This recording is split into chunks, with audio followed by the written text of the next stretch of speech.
Good evening दोस्तों, मैं संदीप कुमार। मैंने आज आप सबके लिए लेकर के आया सर एक जबरदस्त एक मस्त टॉपिक। कंडीशन क्या देखो, सबसे पहली बात है ना सर कि आज की क्लास में वैसे सवाल हम लेकर के आए हैं जो अब की बार 110% मामला एकदम यही सब सवाल आने वाला है सर। यानी कहने का सेंस है साफ शब्दों में कि आपके बोर्ड एग्जाम में अब की बार यही सब सवाल चमकने वाला है सर। सामाजिक विज्ञान में एकदम टॉप लेवल का जो सवाल होता है ना, जो 110% संभावित प्रश्न होता है कि वही आएगा तो वही आएगा। और आपको पता है सर कि मैं हमेशा से बोलता हूं, आपको मैं पढ़ाता वही हूं जो बोर्ड एग्जाम पूछता है और बोर्ड एग्जाम पूछेगा वही जो संदीप कुमार पढ़ाता है सर। ये बात मैं हमेशा से कहता हूं क्योंकि, और आपको पता इस बात को होगा क्योंकि पिछले बार हमने जितना भी सवाल पढ़ाया था ना उतना ही से पिछले बार मामला फंसा था। तभी तो सर रिजल्ट की दुनिया में एक अलग जलवा था सर। और अब की बार मेरा टारगेट है और आप सबका सपना है और आपके मम्मी पापा का भी सपना यही होगा सर कि मेरा बच्चा अब की बार कुछ अच्छा कर जाए, क्योंकि माँ बाप का उम्र तभी बढ़ता है जब बच्चा अच्छा कर जाता है। ठीक है सर, चलिए आइएगा हम लोग क्लास को करते हैं शुरू। कहता है क्या, थोड़ी सी गौर करना। और एक बात और आप लोग थोड़ी सी समझ लीजिएगा इस बात को कि पिछले हमने बहुत सारे क्लासेस लिया है सामाजिक विज्ञान का, ठीक है, तो उसका लिंक इस वीडियो के डिस्क्रिप्शन में दिया हुआ, प्लेलिस्ट का लिंक, ठीक है, वहां से जाइए और सारे क्लासेस को कर दीजिए धुआं धुआं, तभी तो रिजल्ट ज्वालामुखी की तरफ फटेगा सर। आना कहता है क्या, थोड़ी सी आज की क्लास क्या, और आज की क्लास में लघु प्लस दीर्घ उत्तरीय दोनों टाइप का सवाल है और बहुत ही बिजोड़ सवाल है सर। ठीक है, आना एक नंबर सवाल क्या कहता है, थोड़ी सी गौर करना। कहता है ना क्या कि चिपको आंदोलन की मुख्य उद्देश्य क्या था। चिपको आंदोलन का मुख्य उद्देश्य क्या था? तो चिपको आंदोलन उत्तर प्रदेश के कहां पे, टेहरी गढ़वाला क्षेत्र में हुआ था। ठीक है, जो सन कब हुआ था, शिद्दत से प्यार से मोहब्बत से कमेंट कर दीजिएगा कि चिपको आंदोलन की शुरुआत कब हुआ था। अगर है आप में ताकत तो कमेंट बॉक्स में कर दो, क्योंकि सर मैं तो हमेशा से कहता हूं कि मैं पढ़ाऊंगा वही जो बोर्ड एग्जाम पूछता है। क्योंकि सर पता है सवाल को मैं छांटता हूं कैसे, पिछले प्रीवियस ईयर 15 साल 10 साल देखते हैं, फिर पूरे मॉडल पेपर 10 साल तक का देखते हैं, तब लगता है कि सवाल किस तरह से पूछ रहा है। जब आप इतना पूरा कर लीजिएगा ना तो आपको भी पता चल जाएगा कि सवाल कैसे घुसाता है बोर्ड एग्जाम। तो इसलिए तो मैं कॉन्फिडेंस मेरे अंदर एक अलग का होता है सर। ठीक है, आना कहता है क्या, थोड़ी सी गौर करना है।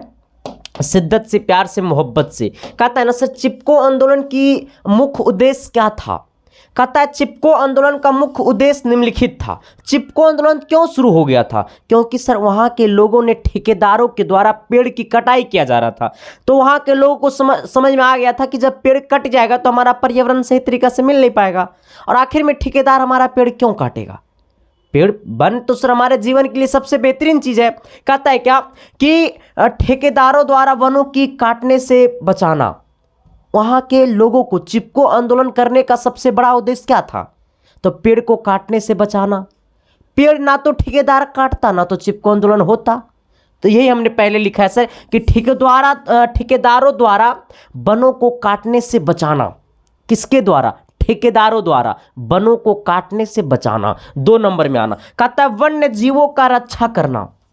वहां का उद्देश्य था, वहां के लोगों को उद्देश्य था कि पेड़ पौधा को क्यों काटेगा, पेड़ पौधा को नहीं काटनी चाहिए, वन्य जीवों का रक्षा करनी चाहिए। तो बस दूसरा उद्देश्य उन लोग को वही था कि वन्य जीवों का रक्षा करना। तीसरा क्या उन लोग का मांग था सर कि ठेकेदारों द्वारा, ये द्वारा लिखा हुआ, ठीक है, क्योंकि सर टाइपिंग में शॉर्ट हैंड मारना पड़ता है इसको, ठीक है, ठेकेदारों द्वारा किए जाने वाला शोषण से मुक्ति पाना। वहां के लोगों को ठेकेदारों द्वारा शोषण किया जाता था, दबाया जाता था। तो बस वहां लोगों का यही उद्देश्य था कि ठेकेदारों द्वारा जो हम लोग के ऊपर शोषण किया जा रहा है उससे मुक्ति पाना। तो बस यही 3 गो मांग था सर। ठीक है, और ये सवाल जो है वो आपको एक्चुअली लघु उत्तरीय में पूछेगा। ठीक है, कहता है एक बार थोड़ी सी मेरे साथ आना। शिद्दत से प्यार से मोहब्बत से नहीं आओगे, आना पड़ेगा सर वरना शादी नहीं होगा। कहता है चिपको आंदोलन का मुख्य उद्देश्य क्या था। बस मैं आपसे इतना ही कहूंगा सर कि इस क्लास को आप पूरा कर लीजिए। ठीक है, इसके बाद ना आपका अंदर से ना दिल और दिमाग पता है क्या कहेगा कि यार रियलिटी में संदीप कुमार वही पढ़ाता है जो बोर्ड एग्जाम पूछता है। मैं हमेशा से इस बात को कहता हूं सर, और अब की बार यही सब सवाल चमकने वाला है। ठीक है, बोर्ड एग्जाम दे करके आना तो फिर एक बार कमेंट बॉक्स में करके बता देना कि चिपको आंदोलन का मुख्य उद्देश्य क्या था। कहता है चिपको आंदोलन का मुख्य उद्देश्य निम्नलिखित था। मतलब बहुत सारे था। इसमें से एक नंबर में आना, ठेकेदारों द्वारा वनों को काटने से बचाना। पहला उद्देश्य ठेकेदारों द्वारा वनों को काटने से बचाना। दूसरा उद्देश्य क्या था? वन्य जीवों का रक्षा करना, वन को रक्षा करो, काटो नहीं। तीसरा उद्देश्य क्या था? ठेकेदारों द्वारा किए जाने वाले शोषण से मुक्ति पाना। ठेकेदारों द्वारा किए जाने वाले शोषण से क्या करना? मुक्ति पाना। आइएगा सर सवाल नंबर 2 की तरफ। थोड़ा सा हम लोग आज थोड़ा सा ज़्यादा लंबा क्लास होगा सर, तो इसलिए आप लोग पेशेंस बना करके रहिएगा, ठीक है? क्योंकि सर लंबा इसलिए होगा क्योंकि हमने नंबर ऑफ सवाल बहुत ज़्यादा लेकर के आया, क्योंकि सर आपके पास एग्जाम के लिए टाइम नहीं है और हमने थोड़ा सा एक दिन क्लास बंद रखा था, उधर थोड़ी सी सर दिक्कत थी, तकलीफ था, वो बात बता नहीं सकते आप लोग को हम, ठीक है? बट अब क्लास आपका डेली चलेगा। कहता है क्या सर कि भूमंडलीकरण के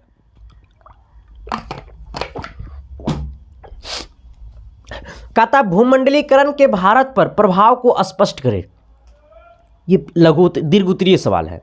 क्या बोला है सवाल? सवाल बोला भूमंडलीकरण के भारत पर प्रभाव को स्पष्ट करें। कितना अच्छा सवाल है ना, बट पढ़ोगे तभी तो अच्छा लगेगा ना सर।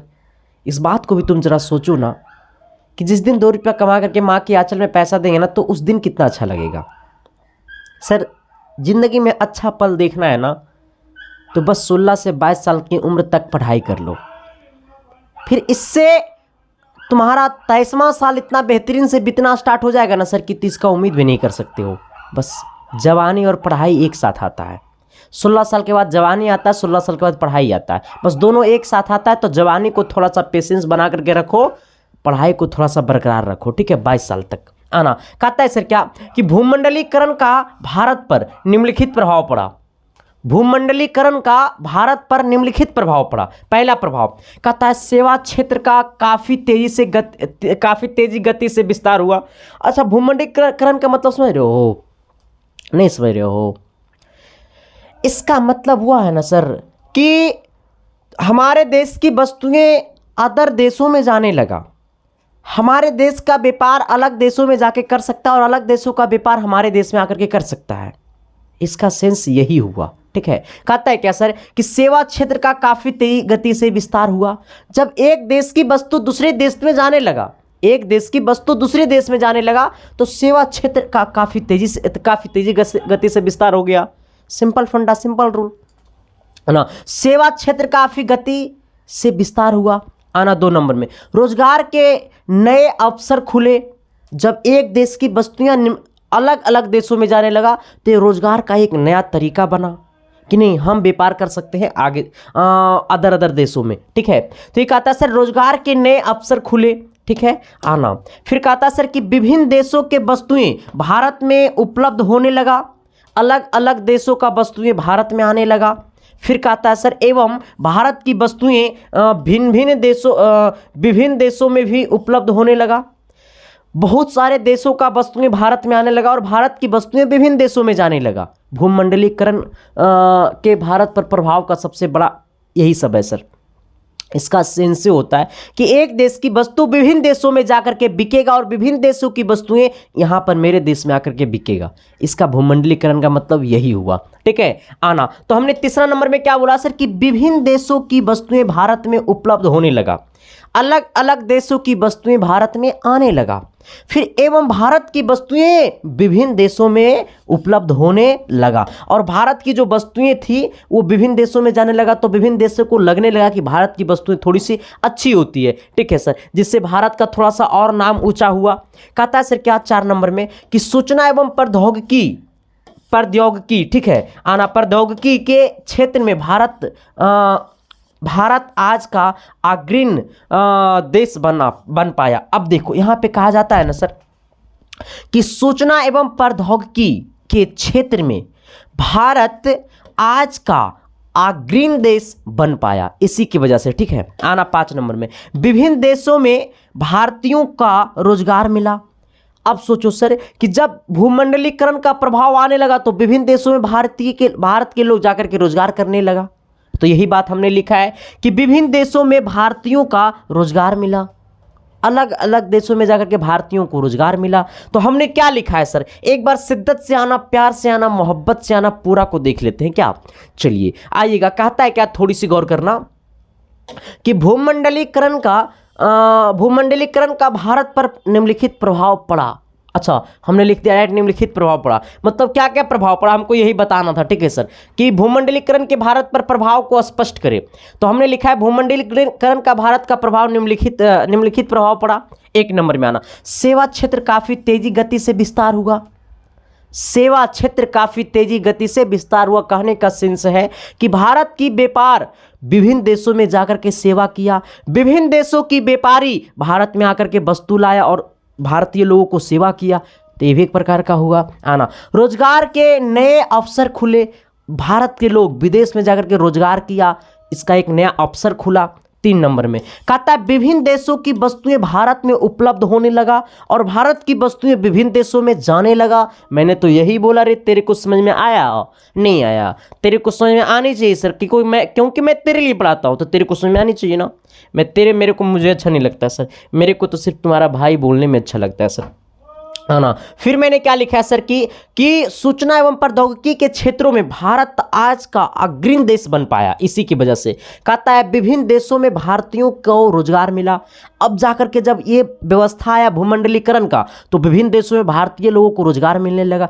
अगर में तो तेज है भारत के लोग। चल आइए सर, अब मैं आता हूं 3 नंबर सवाल। इससे पहले मैं आपको बता देना चाहता हूं सर कि अगर आप यहां से नहीं लिख पाते हैं, तो जा करके आप ये सब यहां से अगर नहीं लिख पाते सर, तो आपके लिए हमने, जैसे मैं आपको बता देना चाहता हूं, साइंस में हमने 110 को सब्जेक्टिव करवाया, उसमें दीर्घ और एक्स्ट्रा भी करवाया, और हम आपको विश्वास के साथ कहते हैं सर कि 110 से ना तो मामला उन्हें जाएगा ना तो मामला इन्हें जाएगा, 110% उसी से मामला फंसने वाला है। और हमने और बहुत सारा साइंस का क्लास ले रहे हैं, सोशल साइंस का हमने बहुत सारा क्लास लिया, और हिंदी का भी हमने बहुत सारा क्लास लिया, मैथ का भी हमने बहुत सारा क्लास लिया। तो मैथ, सोशल साइंस, हिंदी और आपको क्या मैथ, हिंदी, एसएसटी, साइंस, ये 4 सब्जेक्ट का ना आपको मिलेगा पीडीएफ नोट्स, क्योंकि सर जो लोग यहाँ से लिख नहीं पाते हो तो उसके लिए पीडीएफ नोट्स मिलेगा, ठीक है। ये टोटल 110 सबका पीडीएफ नोट्स मिलेगा सर। कहाँ पे? तो आपको प्राइवेट व्हाट्सएप ग्रुप में। प्राइवेट व्हाट्सएप ग्रुप का सबसे बड़ा सिद्धांत ये है सर, और कुछ और मिलेगा, देख रहे होगा नीचे में लिखल है। ऐसा नहीं समझ कि मास्टर लिख करा के पेपर पे दे देगा, राइट, ये बात हम नहीं बोलेंगे सर, आपके पास जाएगा पिछले साल की तरह, तब पता चलेगा, ठीक है, क्योंकि सर वरना जेल हो जाएगा मेरा, ठीक है। आना, इसमें ज्वाइन करने के लिए आपको क्या करना पड़ेगा पता है? आपके सामने एक नंबर दिखाई दे रहा होगा, वही नंबर पे आपको 99 रुपया पेमेंट कर देना है, चाहे पे फोन चाहे पेटीएम से। अगर आप खुद से नहीं चलाते तो अपने चचा, भैया, दादा, भाभी, साली, बीबी, वो सब तो नहीं होगी ना, साली बीबी तो तुरंत के नहीं होगा, हमको पता है ना, लेकिन भाभी, जिससे भी करवाना है सर, तो आप यही नंबर पे फोन चाहे पेटीएम से पेमेंट करवा करके उसी व्हाट्सअप नंबर पे पेमेंट का स्क्रीनशॉट भेज देना है, और पेमेंट का स्क्रीनशॉट भेज करके आपको मैसेज कर देना कि मुझे प्राइवेट ग्रुप में ज्वाइन कर दीजिए, और पिछला पीडीएफ जितना भी है वो सारे पीडीएफ आपके पास भेज दिया जाएगा और आपको प्राइवेट ग्रुप में ज्वाइन कर दिया जाएगा। प्राइवेट ग्रुप में ज्वाइन होने का सबसे बड़ी फायदा यह है सर कि आपको इस ग्रुप में ना तो आप किसी का नंबर देख पाइएगा, ना तो आपका नंबर कोई देख पाएगा। आपके पास पीडीएफ मैसेज जाएगा तो मेरा नंबर बन करके जाएगा, क्योंकि ये पीडीएफ जाता है ब्रास्केट के थ्रू, ठीक है। तो चलते हैं सर, आते हैं हम लोग सवाल नंबर 3 की तरफ, है ना। और एक बात और है सर, ये नंबर पे ओनली फॉर व्हाट्सअप कॉल करने के अलाउ है, ठीक है, और व्हाट्सअप पे मैसेज करने के अलाउ है, नंबर पे कॉल करने का अलाउ नहीं है सर, ठीक है। चलो आना, कहता है राजनीतिक दल समक्ष प्रमुख चुनौतियां कौन कौन सी है। अच्छा देखो, राजनीतिक दल के समक्ष प्रमुख चुनौतियां कौन कौन सी है। आना सर, अब देखो सर, कहता है ना, थोड़ी सी इस बात को आप समझना सर कि राजनीतिक दल के समक्ष ना बहुत सारी चुनौतियां हैं, ठीक है। तो क्या लिखे हमने कि राजनीतिक दल के समक्ष प्रमुख चुनौतियां कौन कौन सी है, समझावे। तो राजनीतिक दल के,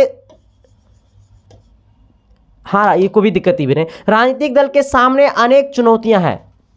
कहता है क्या कि राजनीतिक दल के समक्ष प्रमुख चुनौतियां कौन कौन सी है, समझावे। राजनीतिक दल के समक्ष प्रमुख चुनौतियां कौन कौन सी है, समझावे। अब हमने क्या लिखा है कि राजनीतिक दल के सामने अनेक चुनौतियां हैं, जैसे पहला वंशावाद। पहला क्या? वंशावाद। इस बात को थोड़ी सी गंभीर समझना सर, इस बात को थोड़ी सी गंभीर रूप से समझना, क्योंकि ये सवाल थोड़ा सा एकदम बिजोड़ है सर। ठीक है, हमने 1 नंबर में क्या लिखा है, वंशावाद, मतलब नेता चाहता है कि अगला मुख्यमंत्री मेरे परिवार के लोग हो, तो ये वंशावाद हुआ है। ठीक है, आना कहता है इसमें प्रत्येक दल अपने सगे संबंधी, इसमें प्रत्येक दल अपने सगे संबंधी मित्रों एवं रिश्तेदारों को महत्वपूर्ण पदों पर बैठा देती है। इसमें हमको और आपको नहीं बैठाएगा, अपने इंसान को बैठाएगा। जैसे इसका किसी का भाई है, किसी का जीजा है, किसी का साला है, तो बस वो अपने सगी संबंधों को बैठाएगा। ठीक है, तो पहला क्या सर, ये वंशावाद कहता इसमें प्रत्येक दल अपने सगे संबंधी मित्रों एवं रिश्तेदारों को महत्वपूर्ण पदों पर बैठा देते हैं। ये पहला में क्या है सर कि इसमें अपने सगी संबंधों को, हाँ, अपने महत्वपूर्ण पद पे बैठा देते हैं। जैसे अगर मुख्यमंत्री बनना हो तो अपने बेटे को बना देगा, उप मुख्यमंत्री बनना हो तो सर अपने रिलेटिव को बना देगा, बट इस पार्टी से जो लोग जुड़े हुए हैं उनको नहीं बना पाता है। तो हमारा सबसे राजनीतिक में सबसे पहला वंशावाद है, सबसे पहला वंशावाद है। और ये सिर्फ बिहार की राजनीति में नहीं होता, अदर स्टेट की राजनीति में होता है, बल्कि अदर देशों की राजनीति में भी होता है। ठीक है सर, आना तो पहला क्या है, वंशावाद। ठीक है, दूसरा क्या है, अपराधियों का प्रभाव। राजनीतिक में दूसरा क्या है, अपराधियों का प्रभाव। जब तक अपराधी नहीं रहेगा सर, बिहार की विधायकों को जाकर के देखोगे ना, तो हमको लगता है कि सर अधिकांशता नहीं बता सकता हूं, बट जो विधायक है सर, तो करीबन विधायक अपराध ये था, कोई बालू माफिया, कोई मर्डर माफिया, कोई बहुत सारा सर, जैसे अनंत बाबू जी हैं, अनंत सिंह जी हैं, नाम नहीं लूंगा सर, बदनाम हो जाऊंगा सर। ठीक है, आ जाना। अगला क्या कहता है, अपराधियों का प्रभाव। इस बात को आप समझिए, क्योंकि बिहार में कितने अपराधी लोग हैं। कहता है इन दिनों सभी दलों में आपराधिक तत्वों का प्रभाव बढ़ा है। कहता है क्या सर कि इन दिनों सभी दलों में आपराधिक तत्वों का प्रभाव बढ़ा है। चुनाव जीतने के लिए भी इनका खूब इस्तेमाल किया जाता है।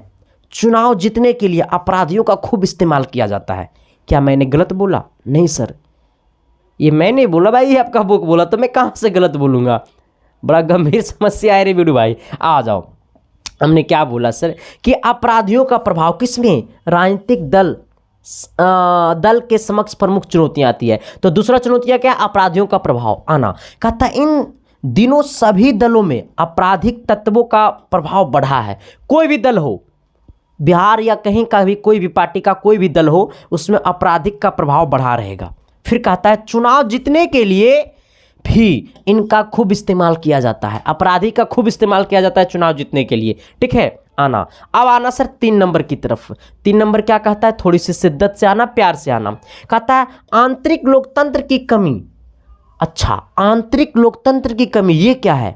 कहता है क्या सर कि पार्टी के भीतर ना समय पर चुनाव कराया जाता है, पार्टी के भीतर ना समय पे चुनाव कराया जाता है, और ना ही दलों के भीतर लिए गए फैसलों की जानकारी कार्यकर्ताओं तक पहुंचाई जाती है, पहुंच पाती है या पहुंचाई जाती है। इस बात को समझना, थोड़ी सी गंभीर समस्या है सर, बट ये आपको समझना पड़ेगा बड़ा ही शिद्दत से कि हम पार्टी किसके वजह से चल रहा है, हम लोगों की वजह से चल रहा है, और सही जानकारी हम लोग को नहीं पहुंच पाता है सर।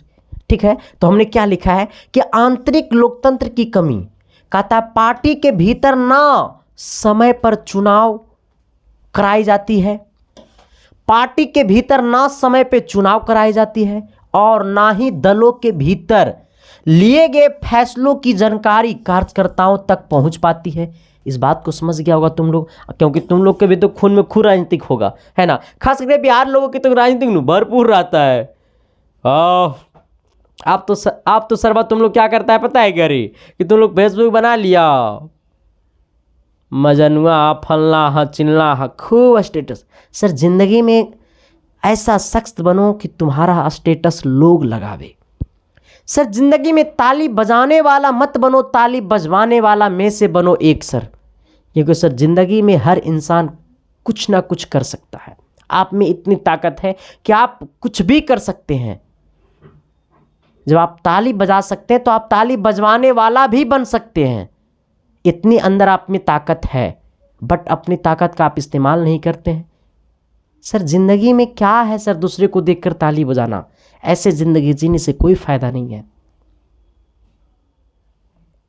बट अपने अंदर सर हम लोग एजुकेटेड लोग हैं, पढ़े लिखे लोग हैं, तो फिर समझ गया होगा तुम लोग। शिद्दत से प्यार से मेहनत करो सर। क्या सर हम गरीब आदमी कहाँ से कर पाएंगे?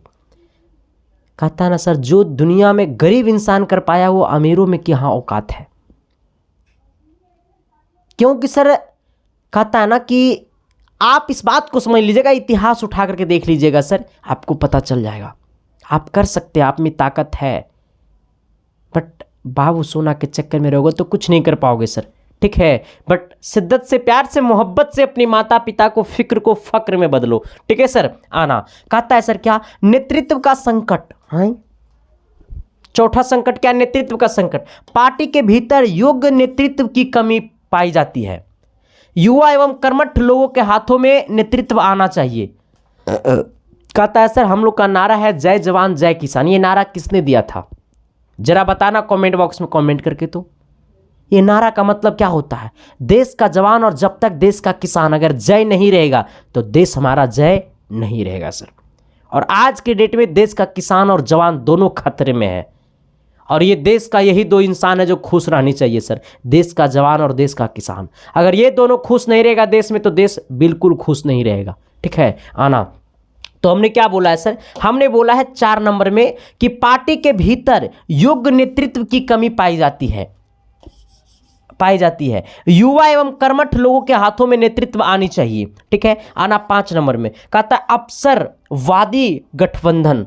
अवसरवादी गठबंधन, अच्छा अवसरवादी गठबंधन, इधर देखना। कहता है सर क्या कि विभिन्न पार्टियां जनता के विश्वास को धोखा देकर अपने सिद्धांतों को त्याग करती सिर्फ सत्ता की प्राप्ति के लिए किसी पार्टी से भी हाथ मिलाने को तैयार हो जाती।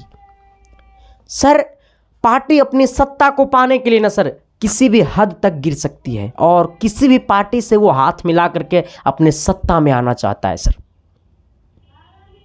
ठीक है। तो हमने यही लिखा है सर कि अवसरवादी गठबंधन। कहता है सर क्या कि विभिन्न पार्टियां जनता के विश्वास को धोखा देकर अपने अपने सिद्धांतों को त्याग करती सिर्फ सत्ता की प्राप्ति के लिए किसी पार्टी से भी हाथ मिलाने को तैयार हो जाती, ठीक है सर। आना कहता है थोड़ी सी एक बार शिद्दत से प्यार से मोहब्बत से हम लोग देख लेंगे, और सब कोई बोलेगा। जे ना बोलेगा नो रे, बोलबे कि ना बोलबे? सर बोलना पड़ेगा सर, जहां पे बैठे हो ना वहीं से बोलना, क्योंकि सर मैं आपके लिए चिल्लाता हूं भाई, और आपको पढ़नी है भाई। अगर पढ़ाई में मन नहीं लगता तो मेरा क्लास देखो ना रे, इतना आसानी तरीका से कौन आपको पढ़ा देगा? सर मैं बड़ा ही शिद्दत से और प्यार से मोहब्बत से क्वेश्चंस को लाता हूं, आपके तक पहुंचाता हूं, ठीक है। आना क्योंकि सर घर में जो बैठे हैं ना मम्मी पापा, वो मेरी मम्मी पापा भी है सर। आपका सपना से ज़्यादा हमको इनका टेंशन रहता है कि उनका बुढ़ापा में क्या होगा। जिस प्रकार जवानी कटा उसी प्रकार से बुढ़ापा भी कट जाएगा उनका। नहीं सर, नहीं कटने देंगे, उनकी फिक्र को फक्र में बदलेंगे। और मैं आपको कहता हूं सर कि शिद्दत से प्यार से मोहब्बत से 16 से 22 साल तक की उम्र को पढ़ लो, बस अपनी जवानी को पढ़ाई में लगा दो 16 से 22 साल तक। फिर 23वां साल आपका जिंदगी इतना बेहतरीन हो जाएगा ना सर कि फिर उस दिन संदीप कुमार को याद कर लेना।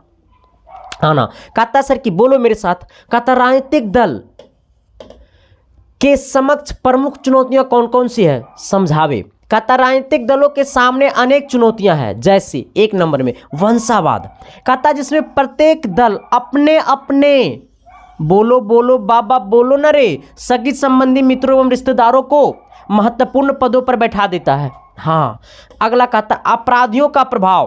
कहता इन दिनों सभी दलों में अपराधियों तत्वों का प्रभाव बढ़ा है। सभी दल में अपराधी तत्वों का प्रभाव बढ़ा है। चुनाव जीतने के लिए भी इनका खूब इस्तेमाल होता है। अपराधी का इस्तेमाल होता है, चुनाव जीतने में खूब होता है। ना अगला क्या कहता है सर? अगला कहता है आंतरिक लोकतंत्र की कमी। कहता पार्टी के भीतर ना समय पर चुनाव कराया जाता है और ना ही दलों के भीतर लिए गए फैसले की जानकारी कार्यकर्ताओं तक पहुंचाई पाती है। आना कहता नेतृत्व का संकट। प्रत्येक पार्टी के भीतर योग्य नेतृत्व की कमी पाई जाती है। युवा एवं कर्मठ लोगों के हाथों में नेतृत्व आनी चाहिए। आना अगला नंबर। कहता अवसरवादी गठबंधन। कहता विभिन्न पार्टियां जनता के विश्वास को धोखा देकर अपने सिद्धांतों को त्याग करती सिर्फ सत्ता की प्राप्ति के लिए किसी पार्टी से भी हाथ मिलाने को तैयार हो जाती है। सत्ता के प्राप्ति के लिए सर किसी भी पार्टी से हाथ मिला लेगा और तू इधर करते रहेगा कि हम तो फलना के फाइन हैं। सर जिंदगी में सर मैं एक बात बताऊं, मुझे ना राजनीतिक से बड़ा नफरत होता है, पता नहीं ऐसा क्यों। क्योंकि सर लोग इतना धोखा देता है ना सर, इतना मैं बोलूं ठेठ भाषा में, बिहारी भाषा में तो चुतियापा बनाता है, देश की जनता को ना बहुत चुतियापा बनाता है सर सरकार। मैं रियलिटी बता रहा हूं सर, और पता नहीं मुझे इस चीज़ से क्यों नफरत है, क्योंकि पता नहीं होगा सर। मैं बताता हूं आपको, देश में सर पता है 6000 से अधिक लोग भूखा डेली मर रहा है सर। कहेगा सर इसका तो अपना कर्म है कि वो मर रहा है। नहीं भाई, उसका ये कर्म है कि मैंने किसी का एक मत दिया, और ये सही जगह इस्तेमाल हुआ या नहीं हुआ वो नेता पे डिपेंड करता है सर। तो सर देश की मतलब तरक्की तभी हो सकता है सर, देश का जवान और किसान खुश रहेगा। ठीक है, मैं किसान फैमिली से बिलोंग आता हूँ, मुझे पता है सर क्या कमियां होती है किसानों में, है ना। न्यूनतम मजदूरी कब और किस उद्देश्य से पारित किया गया है? अच्छा, न्यूनतम मजदूरी कब और किस उद्देश्य से पारित किया गया है? ये भी सवाल एकदम लाजवाब सवाल है, जितना बोल देंगे उतना कम पड़ जाएगा। एकदम बेहतरीन सवाल है सर, जरा आंख हिला के देखो ना, तभी तो कहोगे कि तेरी आंखों में मेरा चेहरा दिखता है, तेरी बालों में मेरा कुछ नहीं, बाल में क्या दिखेगा रे बकलो, ला जाओ जरा। कहता है क्या सर कि भारत सरकार द्वारा न्यूनतम मजदूरी कानून सन 1900 कितना 48 ईस्वी में पारित हुआ था। अब सोचो, भारत में न्यूनतम मजदूरी कानून कब पारित हुआ था? 1948 ईस्वी में पारित हुआ था। भारत में न्यूनतम मजदूरी कब पारित हुआ था? 1948 ईस्वी में पारित हुआ था। अब जहां पे ये इस लाइन में जहां पे ये खत्म हुआ है ना, इसी के नीचे में आना, पैराग्राफ चेंज करके लिखना कि इस कानून का उद्देश्य मजदूरों को उद्योगपतियों शोषण से बचाने के लिए उद्योग में मजदूरों की न्यूनतम मजदूरी निश्चित करना, ताकि उद्योगपतियों द्वारा मजदूरों को शोषण ना हो सके, जिससे वे अपनी कार्यकुशलता बनाए रखते हुए अपना गुजारा कर सके। अब देखो मैंने क्या बोला, कर सके। देखो कहता है ना सर कि उद्योगपतियों द्वारा ना मजदूर को बहुत ही शोषण किया जाता है। ठीक है, आपसे काम करवा लेगा, आपको सही टाइम पे पैसा नहीं देगा, आपको उचित मजदूरी नहीं देगा सर, 20 रुपये 50 रुपये 100 रुपये ऐसे करके देगा सर। तो यही बोला गया सर कि न्यूनतम मजदूरी एक कानून लाया गया था जो उचित मजदूरी दी जानी चाहिए और टाइम पे मजदूरी दी जानी चाहिए मजदूरों को। अच्छा, उद्योग किसके वजह से चलता है? मजदूरों की वजह से चलता है ना। तो यही सर, इसीलिए एक कानून लाया गया था। ठीक है, कहता है भारत सरकार द्वारा न्यूनतम मजदूरी कानून सन 1948 ईस्वी में पारित हुआ था। कब हुआ था पारित? सन 1948 ईस्वी में पारित हुआ था। ये न्यूनतम मजदूरी कानून किस लिए पारित हुआ था? क्योंकि न्यूनतम मजदूरी इसलिए कानून इसलिए पारित हुआ क्योंकि देश में मजदूरों को उद्योगपतियों द्वारा शोषण किया जाता था, सही मजदूरी नहीं दिया जाता था, टाइम पे पैसा नहीं दिया जाता था सर, तो शोषण किया जाता था उद्योगपतियों द्वारा। इसीलिए सरकार ने सन 1948 ईस्वी में एक नियम लाया जिसका नाम था न्यूनतम मजदूरी कानून। ठीक है सर, आना कहता है इस कानून का उद्देश्य मजदूरों को उद्योगपतियों शोषण से बचने के लिए लाया था। किस लिए लाया था? उद्योगपतियों से शोषण से बचने के लिए लाया था। उद्योगों में मजदूरी की न्यूनतम मजदूरी, उद्योगों में मजदूरों को न्यूनतम मजदूरी निश्चित करना, मतलब उद्योग में, कंपनी में मजदूरों को न्यूनतम मजदूरी निश्चित करना, ताकि उद्योगपतियों द्वारा मजदूरों का शोषण ना हो। मतलब एक निश्चित मजदूरी, मतलब मजदूरों को घोषित कर दो, और जब निश्चित मजदूरी जब फिक्स कर देगा तो उद्योगपतियों द्वारा मजदूरों का शोषण कम होगा, थोड़ा शोषण ना हो सके, जिससे वे अपनी कार्यकुशलता बनाए रखते हुए अपना गुजारा कर सके। उसको सही टाइम पे पैसा मिलेगा तो अपनी कार्यकुशलता करते हुए अपने घर परिवार की गुजारा कर सकेगा मजदूर। इसलिए हमने लिखा है कि भारत सरकार द्वारा न्यूनतम मजदूरी कानून सन 1948 ईस्वी में पारित हुआ था। इस कानून का उद्देश्य था मजदूरों को उद्योगपति शोषण से बचाने के लिए उद्योगों में मजदूरों की न्यूनतम मजदूरी निश्चित करना, ताकि उद्योगपतियों द्वारा मजदूरों का शोषण ना हो सके, जिससे वे अपनी कार्यकुशलता बनाए रखते हुए अपना गुजारा कर सके। ठीक है, चलो आना सवाल नंबर 5 की तरफ। सर 5 नंबर क्या कहता है सर, थोड़ी सी गौर करना, शिद्दत से, प्यार से, मोहब्बत से कहता है ना सर। देखो सर, आज ना मेरे को ना थोड़ी सी ज़्यादा हम सीरियस हूँ पढ़ाने को लेकर के, ठीक है, क्योंकि मेरा एक दिन क्लास बंद हो गया ना, तो इसलिए मजाक में नहीं करूँगा। मेरे को मजाक करना भी नहीं आता सर, मैंने मजाक करना भूल गया, बट अब शिद्दत से पढ़ाऊँगा। मेरे से मजाक नहीं होगा सर, हाँ मैं बता देता हूँ ना, मजाक नहीं होगा मेरे से। देखना रे मोहतरमा कहता है ना सर कि सार्वजनिक और निजी उद्योग में अंतर स्पष्ट करें। सार्वजनिक और निजी उद्योग में अंतर स्पष्ट करें। सार्वजनिक उद्योग का मतलब होता है कि वैसा उद्योग जिसका स्वामित्व सरकार के हाथों में हो, उसे सार्वजनिक उद्योग कहते हैं। और वैसा उद्योग जिसका स्वामित्व किसी निजी व्यक्ति के हाथों में, उसे हम लोग कहते हैं निजी उद्योग। अंतर तो ही हो गया, यानी कहने का सेंस है कि वैसा उद्योग जो सरकार के द्वारा चलाया जाता है, इसका मतलब सार्वजनिक उद्योग। और वैसा उद्योग जो निजी व्यक्ति के द्वारा चलाया जाता है, उसे हम लोग क्या कहते हैं, निजी उद्योग। जैसे हमारा ये चैनल चल रहा है सर, तो ये मेरा कोचिंग चल रहा है, तो मेरा कोचिंग चल रहा है हमारे द्वारा, इसका मतलब ये निजी उद्योग हुआ मेरा। और एक सरकार के द्वारा सरकारी स्कूल चलता है सर, तो वो हुआ सार्वजनिक उद्योग। ठीक है आना, अब मैंने क्या लिखा है सर कि सार्वजनिक और निजी उद्योग निम्न अंतर है, दोनों में बहुत सारा अंतर है। कहता है ऐसा उद्योग जिसका स्वामित्व सरकार के पास हो, सरकार के पास है, उसे सार्वजनिक उद्योग कहते हैं। ठीक है आना, अब इसी के पैराग्राफ चेंज करके लिखना कि ऐसा उद्योग जिसका स्वामित्व कोई निजी व्यक्ति के पास हो, ऐसा उद्योग जिसका स्वामित्व कोई निजी व्यक्ति के पास हो, उसे हम लोग कहते हैं निजी उद्योग। ठीक है आना, अब इसका नीचे थोड़ा सा आना सर, शिद्दत से, प्यार से, मोहब्बत से, 2 नंबर अंतर में। देखो ये 2 नंबर में आएगा, लघुत्तरीय में आएगा, तो 2 अंतर दोनों में लिख देना। कहता है सार्वजनिक उद्योग लोगों के भलाई के लिए कार्य करती है। मतलब सार्वजनिक उद्योग जो है वो सरकार के द्वारा जो उद्योग पारित होता है सर, उसमें लोगों के भलाई के लिए कार्य किया जाता है। लेकिन जो निजी उद्योग है वो अपने भलाई के लिए काम नहीं करेगा। निजी उद्योग अपना निजी लाभ के लिए कार्य करती है। निजी उद्योग जो है वो अपना निजी लाभ के लिए कार्य करती है। ठीक है, निजी उद्योग किसके लिए कार्य करती है, अपना निजी लाभ के लिए कार्य करती है। ठीक है, तो हमने क्या बोला है सर, हमने 1 नंबर में क्या बोला, थोड़ी सी शिद्दत से मेरे साथ बोलो ना, बोलो ना रे बाबा, नहीं बोलोगे सर, नहीं बोलोगे ना तो चश्मा उतार के पढ़ाएंगे, बोलना पड़ेगा सर। हमने बोला है क्या कि सार्वजनिक एवं निजी उद्योग में अंतर स्पष्ट करिए। सार्वजनिक और निजी उद्योग में निम्न अंतर है। ऐसा उद्योग जिसका स्वामित्व सरकार के पास हो, उसे सार्वजनिक उद्योग कहते हैं। ऐसा उद्योग जिसका स्वामित्व कोई निजी व्यक्ति के पास हो, उसे हम लोग निजी उद्योग कहते हैं। सार्वजनिक उद्योग लोगों के भलाई के लिए कार्य करती है, निजी उद्योग अपना निजी लाभ के लिए कार्य करती है। मैंने यही तक लिखा। अगला आना सवाल नंबर 6 की तरफ। इससे पहले सर जरा आप बता देना कि ये क्लास कैसा लगा, कमेंट बॉक्स में शिद्दत से, प्यार से, मोहब्बत से बता दो ना मेरे यारो।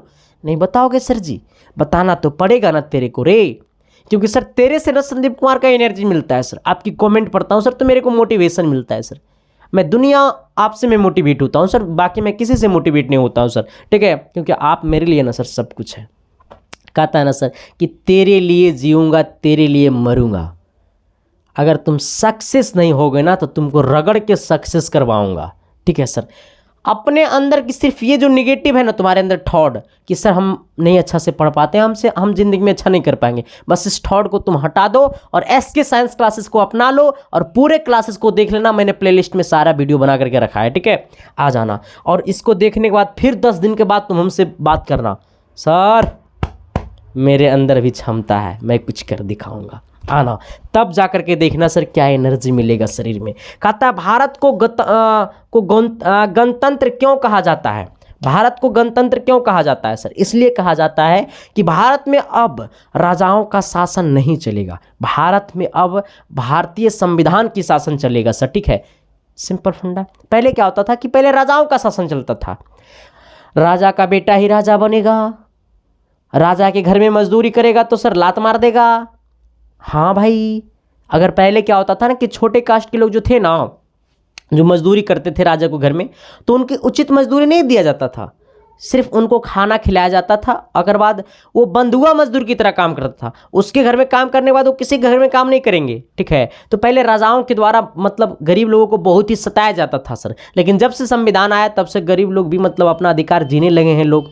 पहले छोटे कद के लोग जो थे ना, उनको सही तरीके से जिस समाज में ज़िंदगी जीने का मौका नहीं मिलता था, उनको लोग कोई भी लोग कुछ भी बोल देते थे। लेकिन जब से संविधान के लोग समझने लगे तब से हर इंसान को ज़िंदगी में जीने का मौका है सर। क्योंकि इंसान में जातीयता नहीं होती है सर, जातीयता जानवरों में होती है सर। ये बात मैं हमेशा से, मुझे पता नहीं, ऐसा मुझे लगता है, इसलिए मुझे जातीयता करना बिल्कुल पसंद नहीं है सर। ऐसा नहीं है आ जाना, सब समाज के लोग अपने जाति के लिए कुछ अच्छा कर दिखाने की कोशिश करता है, ये बहुत ही अच्छी बात है सर कि अपने समाज को लोग आगे ले जाने की कोशिश करता है। बट ये कहाँ की बुराई, ये कहाँ की अच्छाई की बात है कि तुम अपने समाज को आगे ले जाने के लिए दूसरे समाज को तुम नीचा गिरा दोगे? नहीं सर, ये मेरे को पसंद नहीं पड़ता है सर, ठीक है ना।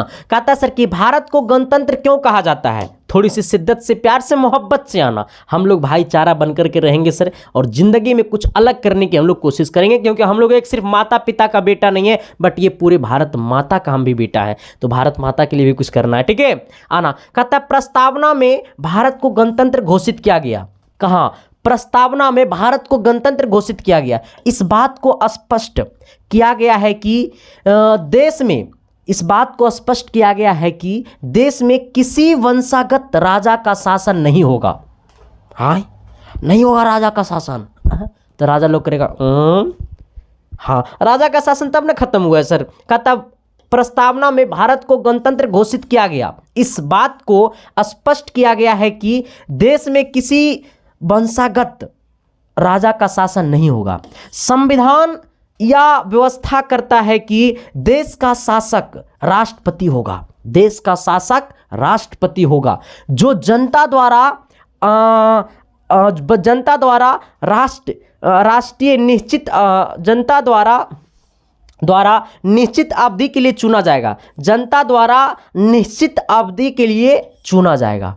बस जनता वोट देगी, 5 साल के लिए चुना जाएगा, फिर छठा साल में सरकार अगर अच्छा काम नहीं करेगी तो छठा साल में जो खोपचे में।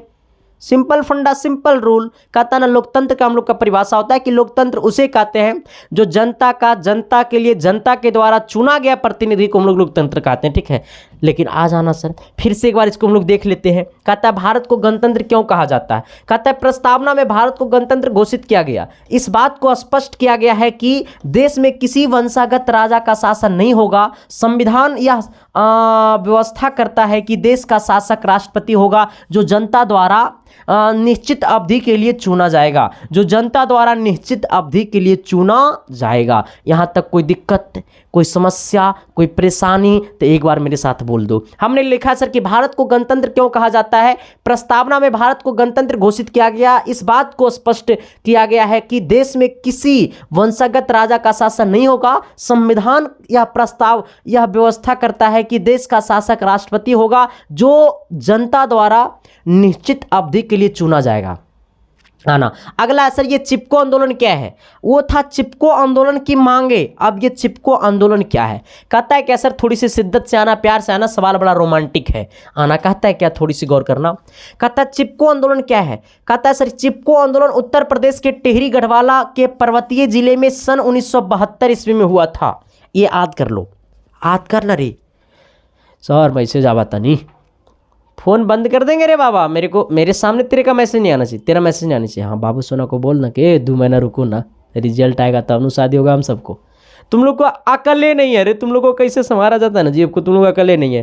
क्या अरे सर जी, आपको कहाँ जानकारी है? देखो सर, ज़िंदगी में हम नहीं की सब इसे तो आज तक कभी हमने किया नहीं सर।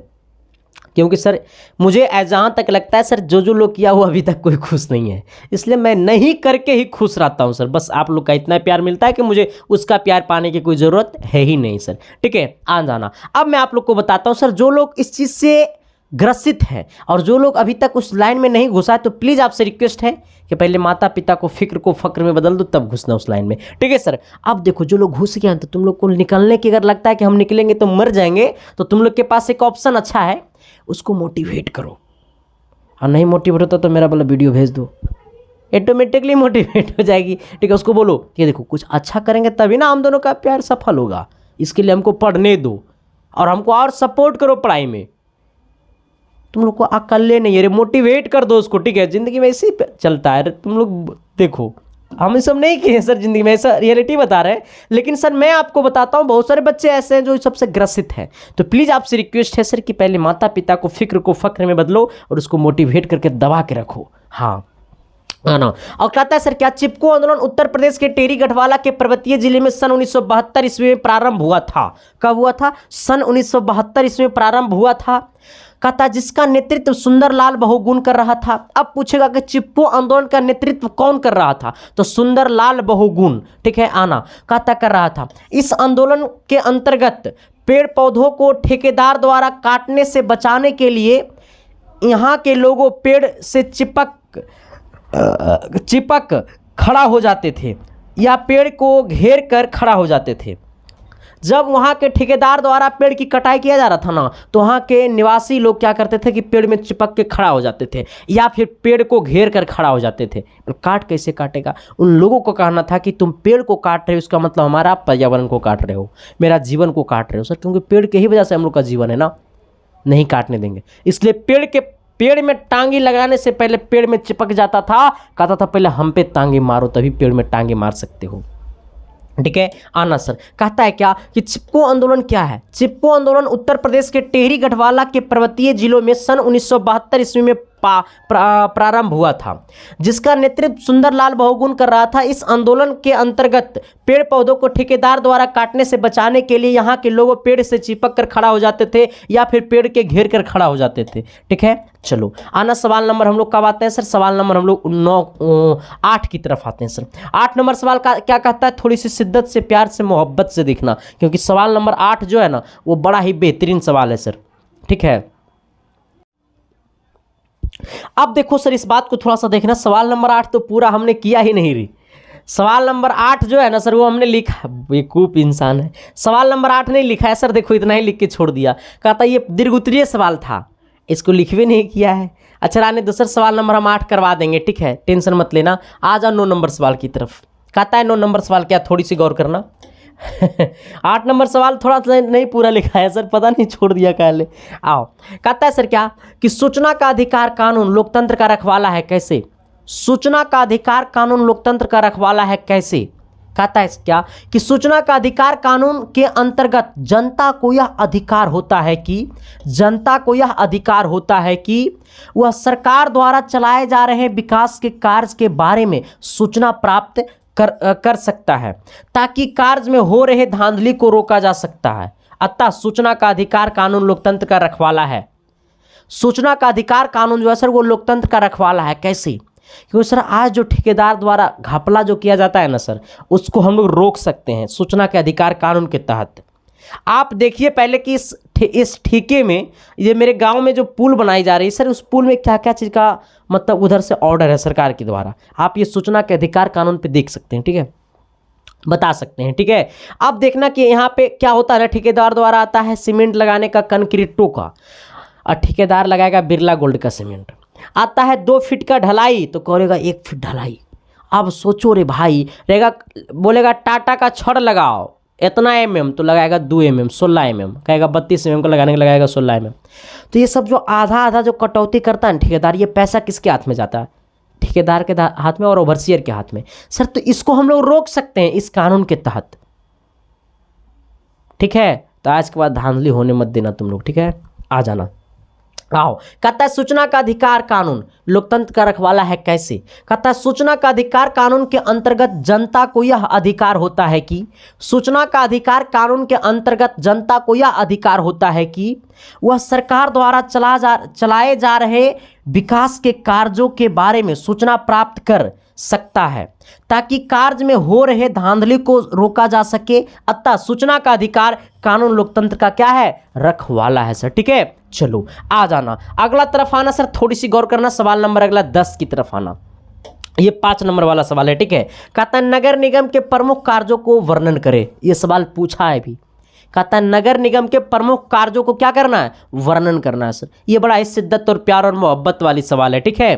कहता है क्या कि नगर निगम के प्रमुख कार्य निम्नलिखित है, ठीक है। एक नंबर में आना, कूड़ा करकट तथा गंदगी की सफाई कराता है।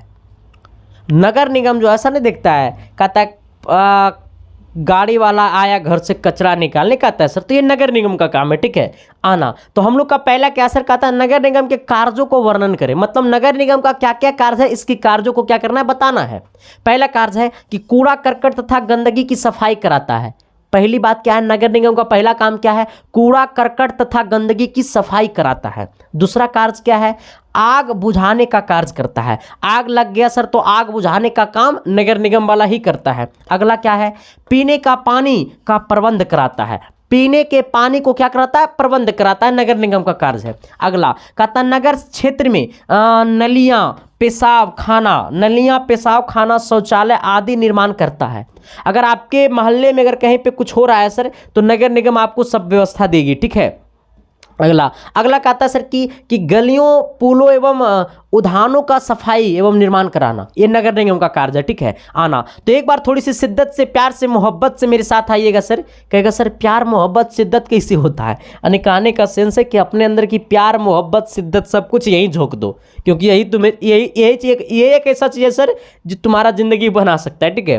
कहता है नगर निगम के प्रमुख कार्यों का वर्णन करें। कहता है नगर निगम के प्रमुख कार्य निम्नलिखित है। एक नंबर में कूड़ा करकट तथा गंदगी की सफाई कराता है। दूसरा नंबर मेरे साथ तुम बोलो, थैंक यू मेरे भाई। आना, 3 नंबर में हम बोलते हैं पीने का पानी का प्रबंध कराना। नगर क्षेत्र में नलियां पेशाब खाना शौचालय आदि निर्माण कराता है। 5 नंबर में गलियों पुलों एवं उद्यानों की सफाई कराना एवं निर्माण कराना, ठीक है। चलो आना अगले क्वेश्चंस की तरफ सर। अच्छा, 11 नंबर सवाल क्या कहता है, थोड़ी सी शिद्दत से प्यार से मोहब्बत से देखना, ठीक है सर। आना, इसके बाद 12 नंबर भी होगा ना रे, हाँ अभी है सवाल, क्या बोले। चलो आना सर, क्या कहता है 11 नंबर, थोड़ी सी शिद्दत से देख लेना, ठीक है। कहता है सर कि ब्रेटन वुड्स सम्मेलन का मुख्य उद्देश्य क्या था। हाँ, ये सम्मेलन बड़ा ही बेहतरीन सम्मेलन था सर। ये सम्मेलन जो था वो बड़ा ही बेहतरीन सम्मेलन था। इसके बारे में जितना बोलेंगे उतना कम पड़ेगा। एक मतलब जितना बोर्ड एग्जाम बोलने के लिए उतना ही बोलना, ठीक है, विशेष मत बोलना वरना खोपचे में जाएगा। कहता है ब्रेटन वुड्स सम्मेलन का मुख्य उद्देश्य क्या था। ब्रेटन वुड्स सम्मेलन सन 1944 ईस्वी में हुआ था। ये ब्रेटन वुड्स सम्मेलन कब हुआ था, सन 1944 ईस्वी में हुआ था, जिसका मुख्य उद्देश्य राष्ट्रीय स्तर पर आर्थिक सहयोग व स्थिरता बनाए रखना।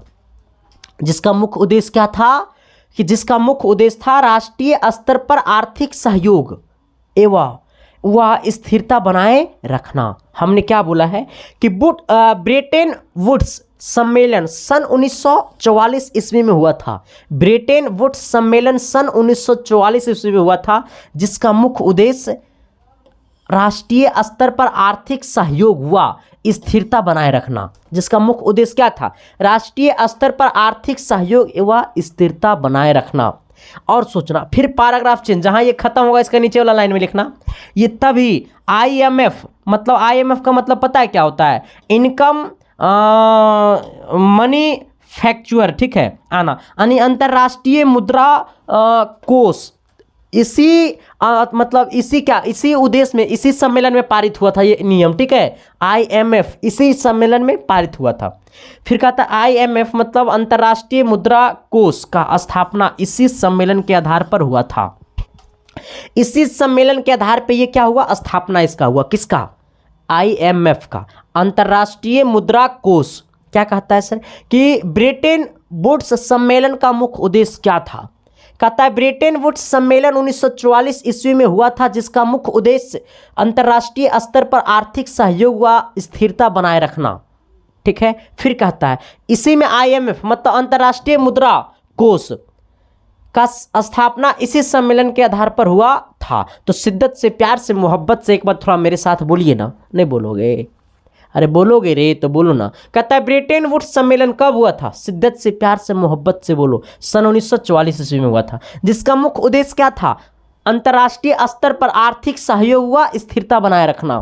फिर कहता है पैराग्राफ चेंज करके लिखना कि IMF अंतर्राष्ट्रीय मुद्रा कोष का स्थापना इसी सम्मेलन के आधार पर हुआ था। ठीक है, चलो आना सवाल नंबर कितना, सवाल नंबर 12 की तरफ आना सर। शिद्दत से, प्यार से, मोहब्बत से गौर करना। आना 12 नंबर सवाल कहता है क्या, थोड़ी सी गौर करना। कहता है कृषि को भारतीय अर्थव्यवस्था की रीढ़ क्यों कहा जाता है? कृषि को भारतीय अर्थव्यवस्था का रीढ़ क्यों कहा जाता है? क्योंकि हमारा भारत देश जो वो कृषि प्रधान देश है। कृषि को भारतीय अर्थव्यवस्था का रीढ़ क्यों कहा जाता है? क्योंकि हमारा भारत देश जो वो कृषि प्रधान देश है। ठीक है, आना कहता है भारतीय अर्थव्यवस्था मुख्यतः कृषि पर आधारित है। बहुत ज़्यादा थोड़ा सा इसी को थोड़ा सा खराबी हो रहा है। ठीक है सर, आना कहता है क्या, उधर तबियत 2 दिन खराब हो गया था ना, इसीलिए कहता है भारतीय अर्थव्यवस्था मुख्यतः कृषि पर आधारित है। भारत की जो अर्थव्यवस्था है वो मुख्य रूप से कृषि पर आधारित है। कहता है देश की कुल जनसंख्या का 70% लोग कृषि से जुड़े हैं। हमारे भारत देश में देश की कुल संख्या का 70% लोग कृषि पर जुड़े हुए हैं। मतलब 100 में 70 कृषि पर जुड़े हुए और 30% बिजनेसमैन अलग अलग चीज़ों में जुड़े हुए हैं। इनका जीवन यापन कृषि से होता है। देश का 70% लोग कृषि से जुड़े हुए हैं, इसका आपन कृषि से होता है। भारत की राष्ट्रीय आय का बड़ा भाग कृषि से प्राप्त होती है। भारत की राष्ट्रीय आय का सबसे बड़ा भाग कृषि से प्राप्त होता है। उद्योगों के लिए कच्चे माल की प्राप्ति कृषि से होती है। उद्योग जो चल रहा है उसकी कच्चे माल की प्राप्ति कृषि से होती है, जैसे कपास, जूता, गन्ना, चाय, दलहन, तिलहन आदि। इस प्रकार की कृषि देश के औद्योगिक विकास का आधार है। हमने कितना सटीक परिभाषा लिखा है सर, आपको याद करने की जरूरत नहीं, बस शिद्दत से, प्यार से, मोहब्बत से बस मेरे क्लासेस को देख लो। ठीक है, आना एक बार आना, अंतिम बार इस पर हम लोग क्या करते हैं, डिस्कस करते हैं। ठीक है, आना कहता है कृषि को भारतीय अर्थव्यवस्था का रीढ़ क्यों कहा जाता है? कहता है भारतीय अर्थव्यवस्था मुख्यतः कृषि पर आधारित है। देश की कुल जनसंख्या का 70% लोग कृषि से जुड़े हैं। इनका जीवन यापन कृषि से होता है। भारत की, अब पैराग्राफ चेंज करके, भारत की राष्ट्रीय आय की बड़ा भाग कृषि से प्राप्त होती है। उद्योगों के लिए कच्चे माल की प्राप्ति कृषि से होती है, जैसे कपास, जूता, गन्ना, चाय, दलहन, तिलहन आदि। इस प्रकार की कृषि देश के औद्योगिक विकास का आधार है। यहाँ तक कोई दिक्कत? शिद्दत से, प्यार से, मोहब्बत से बता देना मेरे यारों क्लास कैसा लगा। अब देखो एक बात और बता देना चाहते हैं सर कि हमने अब आपका क्लास कंटिन्यू चलेगा सर, इसमें कोई शक नहीं है। हिंदी को थोड़ी सी भी देखना है, फोड़ना है, बाकी इसको फोड़ देंगे, टेंशन मत लेना है। ठीक है, तो शिद्दत से, प्यार से, मोहब्बत से बताना मेरे यारों क्लास कैसा लगा। अगर अच्छा लगा तो चैनल पे पहली बार आए थे तो शिद्दत से, प्यार से, मोहब्बत से सब्सक्राइब कर देना और उनके तक फैला देना जिनको लगता है कि मेरे को बोर्ड एग्जाम में अच्छा मार्क्स नहीं आएगा, और जिनको लगता है सर कि अच्छा मार्क्स आएगा तो वो देखता होगा। ठीक है, और जिनको नहीं लगता है तो उनके तक इस क्लास को पहुंचा देना। बस मिलते हैं आप सबको भी अगली क्लास में, तब तक के लिए बाय। देखते रहना इसके science classes. Thank you, love you.